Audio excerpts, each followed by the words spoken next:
Here you will use optical fiber to transmit a signal from one place to another.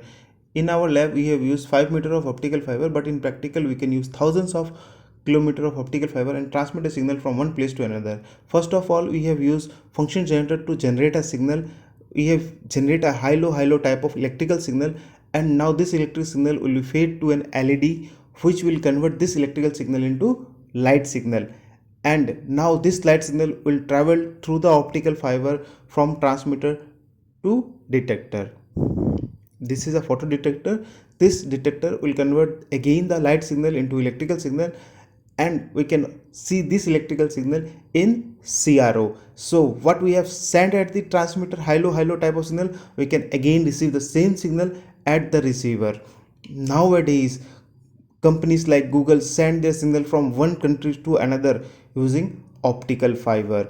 As optical fiber can have data rate in terahertz, very low losses, highly secure, and send a signal up to speed of light.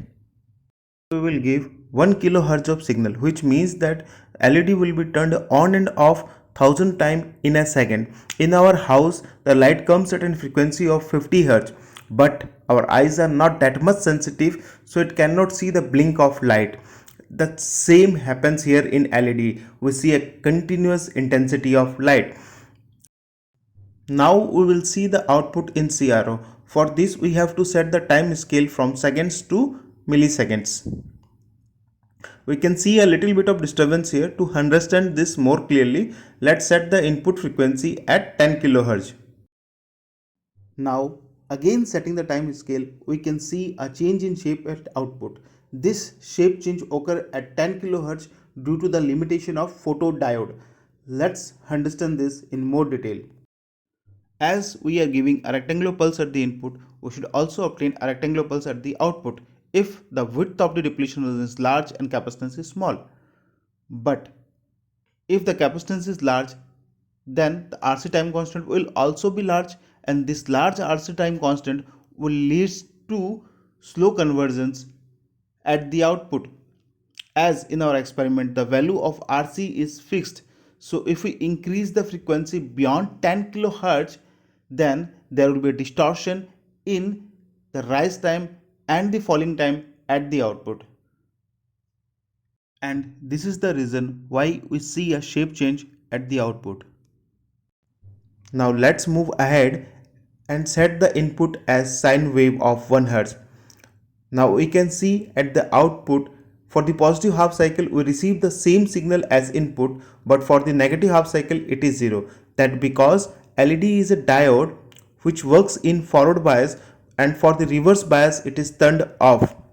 To see the complete signal, I am giving an offset of 3 volt at the input, which will make our signal from -2 to 2 volt to 1 to 5 volt.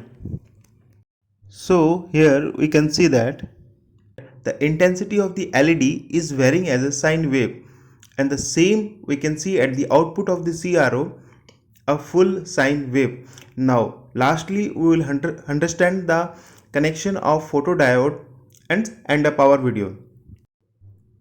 Here this is the pin diagram of photodiode. Here pin number 1 is connected to power supply of 10.6 volt, but we can connect power supply of 2.7 to 36 volt, anywhere between.